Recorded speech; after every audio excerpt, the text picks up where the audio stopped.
And what is up, everybody? Okay, I don't know if you can tell by this. That's right. This is my review of Marvel vs. Capcom Infinite. It is 3 o'clock in the morning. That's right. That's how dedicated I am to this, because I couldn't pick the game up till a bit later. I pre-ordered the deluxe edition, so I got it in the collectible tin case with the extra skins for Thor and um, Thor, Ryu, uh, even Captain Marvel, well, Miss Marvel, Carol Danvers. But on top of that, I have a season pass, which means that when Capcom inevitably decides to expand and add more characters, I don't have to pay any more money because I already paid an obscene amount of money. But you know, at least that at least they have one up NetherRealm on that much. And I remember just playing the demo. Playing the demo for it, I was very excited. You can only do the story mode, and I was amazed at how much of an improvement the story was. Even in that short little bit, I was amazed at how much better the story was than Street Fighter Five. Cause look, when NetherRealm started doing the story modes the uh, for Mortal Kombat versus the DC Universe, great story, horrible gameplay. Then for Mortal Kombat 9, great story. I've yet to actually ever play that game, unfortunately. Then Injustice came out, phenomenal story. And then Mortal Kombat X, gameplay, very good. Um, Story, awesome. But DLC, pain in the ass. No ifs, ands, or buts. So now it comes to, Capcom trying to do the same thing, where they have Street Fighter V with a very, very weak story. Very weak story. A lot of people were complaining so much about the gameplay, and I didn't get the game as soon as it came out. Unfortunately, now that I do have it, um, it costs money to get everybody else that they seem to want to throw in the mix. So they basically pulled another realm here. Difference being, even though I paid $90 for Mortal Kombat X, when they came out with Mortal Kombat XL, I still have to pay more money to get 4 characters I don't want. What the what the hell sense does that make? Especially when it's just dumb. I'm never buying. Injustice 2 came out. I'm never buying another NetherRealm game until they come out with the complete version of it from now on. That's it, because there's no reason there's no reason to buy it. At that point, you try to be exclusive, especially for people trying to post reviews. You try to do you're trying to help them more than anything. Understand it's not game. That you're not getting paid. It's just something you want to do to, just to help the gaming community out. You could get some recognition that way, and you get screwed over like that. So now with me having pre-ordered, and now with the season pass, everything they decided to come out with later, I don't have to pay for. That's excellent. Story mode got so much better than Street Fighter Five. Gameplay, the combo system, basically now you only have to push one button to pull off these insane combos, as opposed to the basically it's perfect for button mashers, which I really am. I always was. My thumbs could never move that quickly to hit like you know five 4 buttons, five different ways, and like literally with such split-second timing. It's insane. And again, can't get over the story mode. Now some of the characters, Um, seem to move pretty well. But then other characters, I've had easier time moving Cinder Block. It's it does get a little tough, trying to move some of the characters around, trying to fight with them.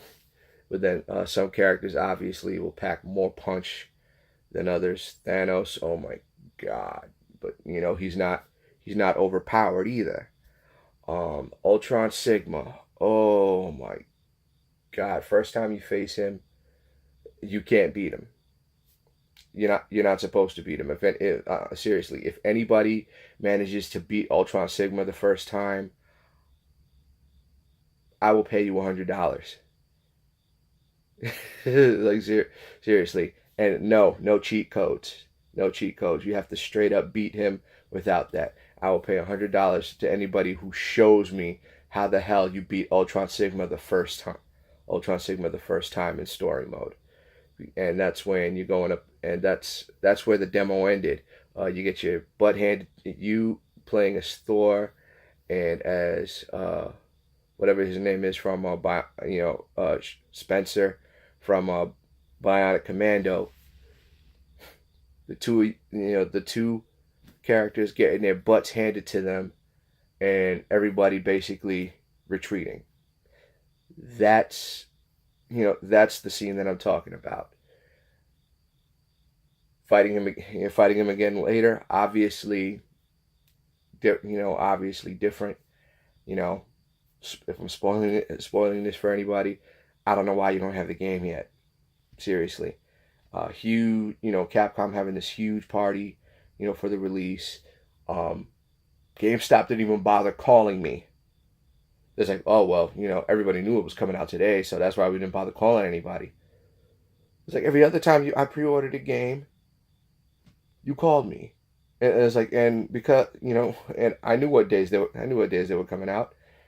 Dumb stuff like that, and especially since they closed the only other two GameStops. The one GameStop that I pre-ordered stuff from all the time, they shut down. Another one that was close by me, they shut down. Now I have to deal with this other one, which it could be better, and unfortunately there's nothing I could do because it's the only one close by me. But I'm a little disappointed because they said apparently only if you pre-order through a PlayStation store, meaning probably you have to download the game onto your PlayStation.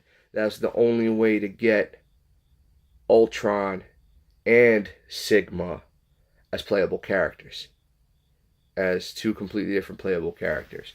And I was hoping to at least get that, and it doesn't look like I'll be able to get it, at least not right away. I'm not 100% sure. Maybe they might make it available, with the with the character season pass, and I can get them that way.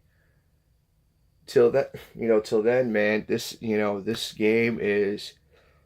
I love the story, gameplay. Could be a little bit better, but I'm glad. I am so glad it went in this direction as opposed to the direction of Street Fighter V. I'm a little disappointed that it's not it's no longer 3-man teams. That is back, they cut it back down to 2. But whatever, man. It's still great. It's awesome seeing these characters. It's awesome seeing them do their moves and everything like that. I just wish that it was easier to pull off some of the hyper combos, because it's like, unless prime example, Tatsunoko versus Capcom for the Wii.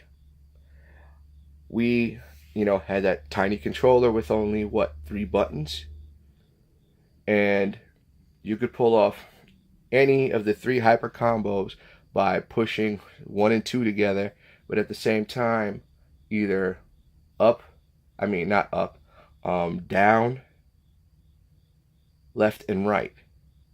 Depending on which one you did, depending on how much you filled your power gauge up, would depend on which hyper combo you did. and how, and how you were able to use it. I don't understand why they don't do that this time around with this game. You know, that's what I feel is the only downside. Of course, hardcore gamers who who love the old fashioned combo system of having to freaking string together a combination of 20 different button configurations. It's tough. Especially for the less than casual gamer like myself. But I love this game. I love this game. Didn't get to beat story mode yet. It is, but like I said, it is freaking 3 o'clock in the morning. I just wanted to be able to get the game and be able to post the review as soon as possible. For those of you who haven't gotten it, shame on you. You hardcore gamers especially that haven't gotten it, shame on you. It's fun. Above all else, it's fun. And that's what game is about. If you're not having fun, there's no point. I was having a lot of fun. Like I said, I got home maybe around 10, and I've been playing it till 3 o'clock. I've been playing it till 3 o'clock in the morning. That is ridiculous. Story mode's great. Gameplay could be better, but whatever. It's all about just having a good time, and the characters that are there, characters beloved from both sides, Marvel as well as Capcom, and really doesn't get much better than that. I'm done talking. You guys have a good night.